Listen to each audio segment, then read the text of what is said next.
Yeah, I am still down the rabbit hole on old-timey baseball nicknames, and I have a specialized list that I need you to listen to so I don't have to be alone with it, please. This is a list of extremely questionable nicknames. I don't really know if you'll understand what I mean by questionable. It's very subtle. Number one, Heavy Johnson is called this because he was heavy.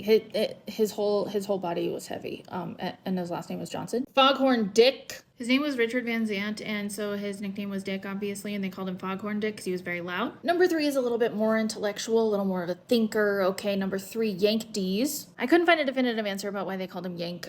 He did die in New York, but he wasn't from New York. But the main point is that his name was Yank D's. Nuts. Cuddles Marshall. The newspapers called him that because he looked cuddly like a teddy bear. And you know what? Oh, I agree. It's so cute. That's just a little baby cutie. Wagon Tongue Keister.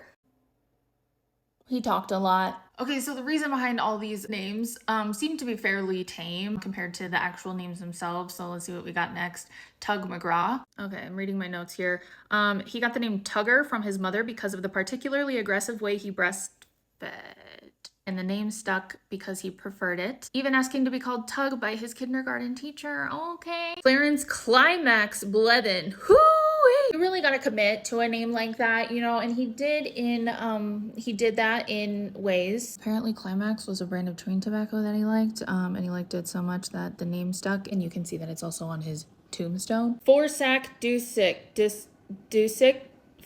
Forsack. It appears that he was a very good hitter, and Forsack refers to the number of bases that he would get when he would hit home runs. That's a relief, probably. Next up, we got Foxy Grandpa Bannon. This is because he was kind of small, and also he got gray hair early, but also he was very handsome. Honestly, I love the gray look. Fellas, if it starts going gray, just let it ride, you know, but do not tell me the same. Oh God. Boom Boom Beck. That's a name. I guess he was pitching at the Baker Bowl and he allowed multiple line drives that hit the fence and made a booming sound. And then when the coach came out to try to take him out of the game, he threw the ball at the wall again so hard that it made another booming sound. And one of the outfielders heard the booming sound and thought that it was another hit. So he hurried up to grab the ball and throw it back in the field. So that's a bummer.